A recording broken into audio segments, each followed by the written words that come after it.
વડોદરાના કરજણમાં બુટલેગરો બેફામ છે. દારૂના વેચાણનો વિડીયો વાયરલ થયો છે. વિદેશી દારૂનું ખુલ્લેઆમ વેચાણ કરજણના ઓસલામ ગામે વેચાઈ રહ્યો છે. વિદેશી દારૂ વલણ આઉટપોસ્ટની હદમાં દારૂ વેચાણનો વિડીયો વાયરલ થતા ઉઠ્યા છે અનેક સવાલ. પાન પડીકીની આડમાં બુટલેગર વાઇન શોપ જેવી સુવિધા ઊભી કરી ચૂક્યો છે.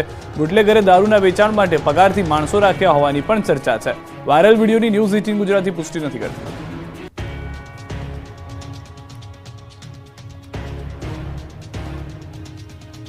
વડોદરામાં નશામાં ચૂર યુવકોએ મહિલાને અડફેટે લીધી. પોલીસના મતે યુવકે ડ્રગ્સનો નશો કર્યો હતો.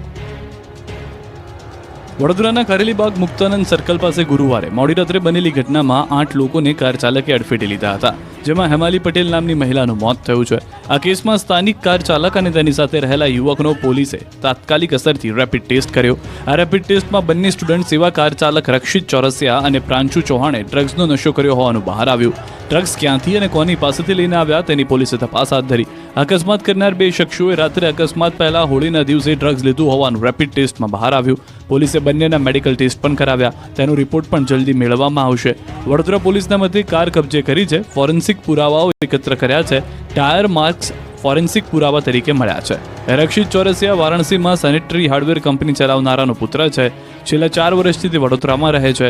આરોપી રક્ષિતનું મેડિકલ પરીક્ષણ લોહીના નમૂના લેવાયા. પ્રાંશુ ચૌહાણ તેની સાથે કારમાં બેઠો હતો. પ્રાંશુ ચૌહાણ શંકાના દાયરામાં છે.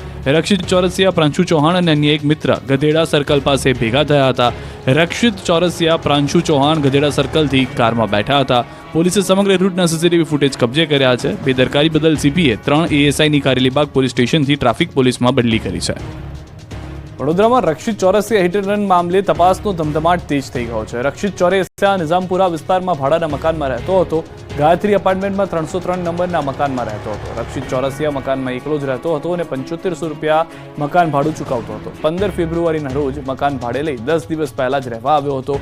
પોલીસ 2 વખત રક્ષિતના ભાડાના મકાનમાં સર્ચ કરી ચૂકી છે. તો વડોદરા હિટ એન્ડ રન મામલો, રક્ષિત ચોરસિયાના વધુ એક સીસીટીવી પણ જોવા મળ્યા છે. સુરેશ ભરવાડ સાથે પ્રાંશુના ઘરે ગયો હતો. રક્ષિત 3 કલાક રોકાયા બાદ 3 મિત્રો બહાર નીકળ્યા. પ્રાંશુ અને રક્ષિત બંને કારમાં બેસતા દેખાયા. રક્ષિતે જીદ કરતા કાર તેને ચલાવવા આપી હતી. સીસીટીવી સામે આવતા કેસમાં આવી શકે છે નવો વળાંક.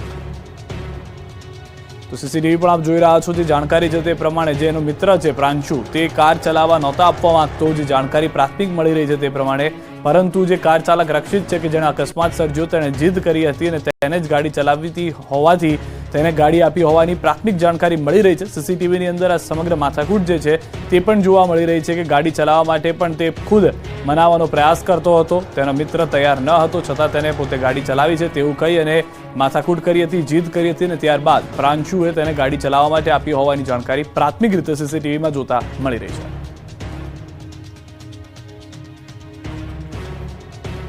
ભાવનગરમાં રેગિંગની ઘટના ભારે હોબાળા સાથે જોવા મળી રહી છે. ભાવનગરની સરકારી મેડિકલ કોલેજમાં રેગિંગની ઘટના બાદ કોલેજ પ્રશાસન એક્શનમાં આવી ગયું છે. આ મામલે એન્ટી રેગિંગ કમિટીની મળેલી બેઠકમાં મહત્વપૂર્ણ નિર્ણય લેવાયો છે.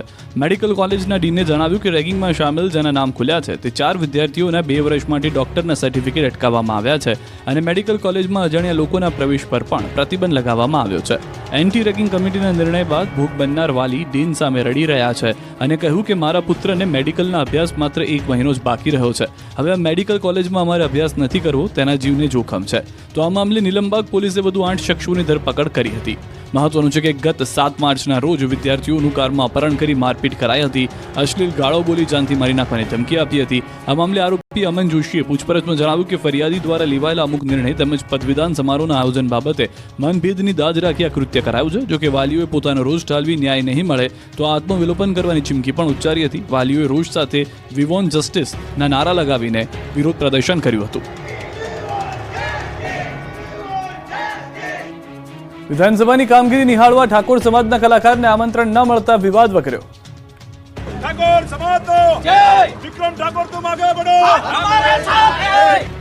ગુજરાત વિધાનસભા ગૃહની કાર્યવાહી જોવા માટે ગુજરાતના જાણીતા કલાકારોને બોલાવવામાં આવ્યા હતા, જેમાં ઠાકોર સમાજના કોઈ કલાકારોને આમંત્રણ ન મળતા વિવાદ વકર્યો છે.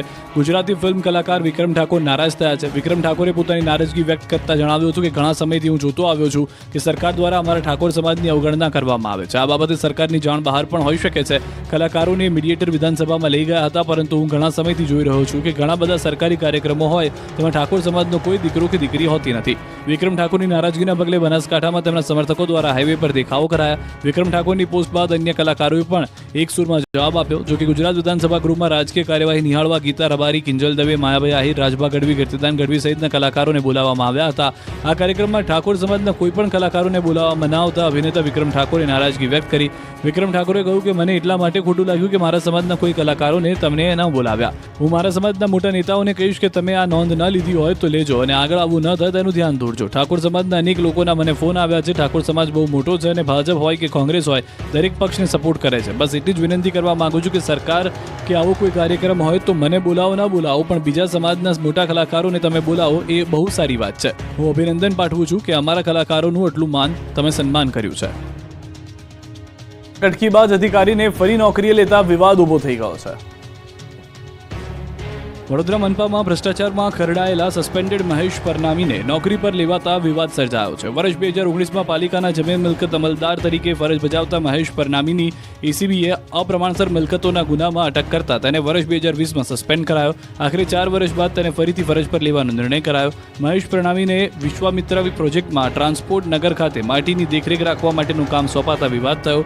વર્ગ 2ના અધિકારી મહેશ પરનામીને ફરજ દરમિયાન આવક કરતાં વધુ અપ્રમાણસર મિલકતો વસાવી છે કે કેમ તેની તપાસ કરવા હુકમ થયો હતો, જેથી એસીબીએ એપ્રિલ 2009 થી એપ્રિલ 2019ના ગાળાની તપાસ શરૂ કરી હતી, જેમાં કાયદેસર આવકના પ્રમાણમાં ₹69.91 લાખ એટલે કે 79.51% વધુ મિલકતો વસાવી અને ખર્ચ કર્યો હોવાનું ખુલ્યું હતું, જેથી તેઓ સામે એસીબી પોલીસ મથકમાં ભ્રષ્ટાચાર નિવારણ અધિનિયમ હેઠળ ગુનો નોંધાયો હતો. આ ગુનામાં મહેશ પરનામીની અટક કરાઈ હતી. માર્ચ 2025માં ફરજ મોકૂફી હેઠળના કેસોની સમીક્ષા માટે મળેલી બેઠકમાં મહેશ પરનામીને ફરજ મોકૂફી પરથી સક્રિય સેવામાં પુનઃસ્થાપિત કરવા નિર્ણય કરાયો છે. મહેશ પરનામી અગાઉ વોર્ડ ઓફિસર હોવા છતાં તેઓને જમીન મિલકત અમલદાર તરીકેની ફરજ સોંપાઈ હતી, ત્યારે આગામી દિવસોમાં